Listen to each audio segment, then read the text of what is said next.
Hi guys. This is Shannon of Real Talk Sex Advice, and my vlog tonight is actually going to be about pubic hair because we've been getting a ton of messages about it today, and we always get a few every week. And it just seems like something that people are just really torn about. Like, oh my gosh, it's there. How do I make it not be there? What if it gets in my boyfriend's mouth? Is he gonna choke? Will he never eat me out again? It's a real serious thing for you guys. So I wanted to address some things about it. So first off, hair removal methods. And I want to state for the record that I am an esthetician, which means somebody that is legally allowed to do skincare, including hair removal. So I kind of know what I'm talking about here. Um, so for hair removal, you can go two obvious routes for complete removal, and that is shaving or waxing.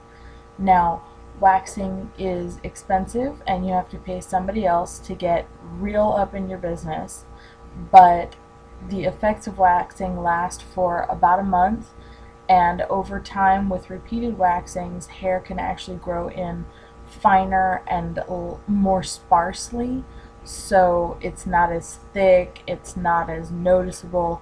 So if you have a lot of hair in your pubic area, then that might be a long-term thing for you that you want to consider. But again, that's only if you want to go completely cue bald about it. Um, the shaving option is, of course, easier to do at home. There does present the possibility of nicks and scrapes, so that's not so awesome. But you can do it yourself, and it doesn't take an appointment. Shaving smoothness only lasts about 1 to 2 days, and then you get stubble. And bikini line stubble is nothing compared to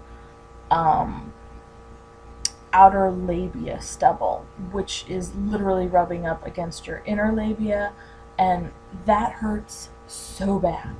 So if you do decide to shave, really stay on top of that, because otherwise you're going to end up with the world's weirdest rug burn from your own rug.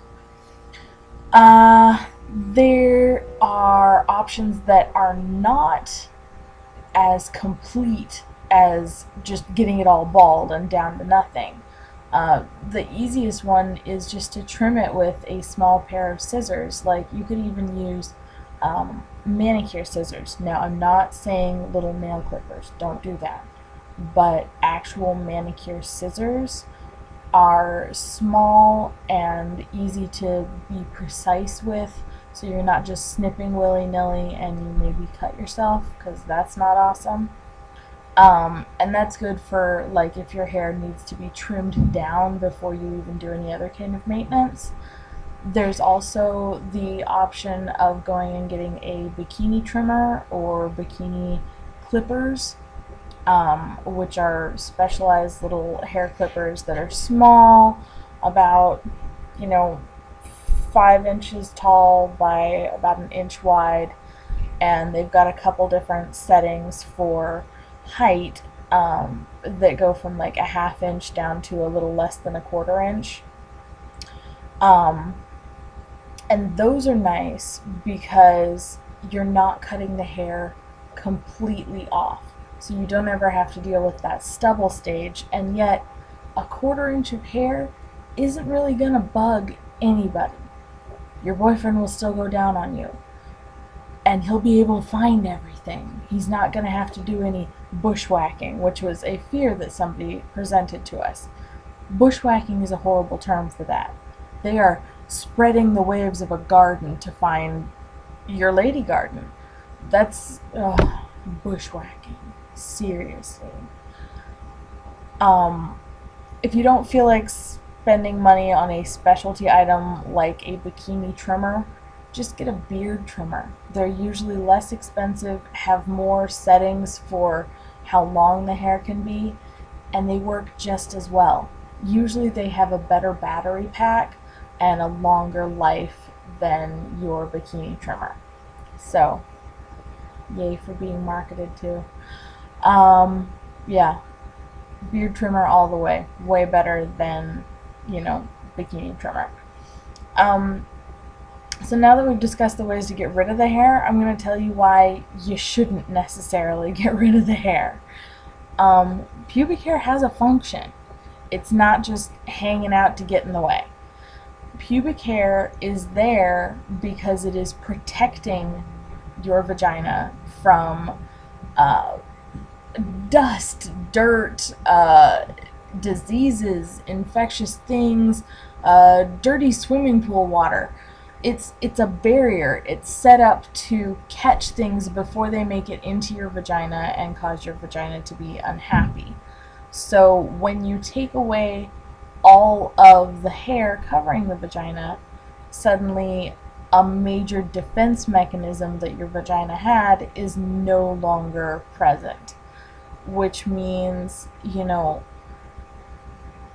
it's not as big of a deal now as it was, 200 to 300 years ago when daily bathing wasn't so normal, and it's certainly not as big of a deal as it was back in Neanderthal times, where literally we were not wearing anything except for our body hair, which was also a lot thicker at that time.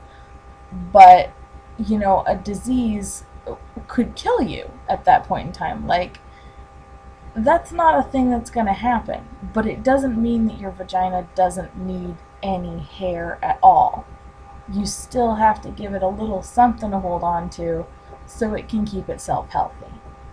Also, a little bit of pubic hair keeps you from getting that white stuff on your underwear all the time, because there's something to stop it from getting to your underwear all the time.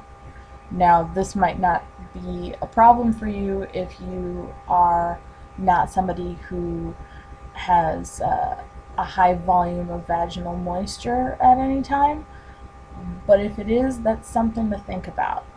So my personal endorsement goes to trim, don't shave, but that's just me. That's not you, that's not anybody else. So do you, make the best choices for you, and if your partner doesn't like the way that you shave, tell him he can shave you himself, or he can get over it. And the same goes for if your female partner doesn't like the way that you shave. Tell them they can do it themselves. It's not your responsibility to make them comfortable with your body. It's your responsibility to make you comfortable with your body. That's it. Alright, have a great night. You guys are peaches, and I love you all dearly.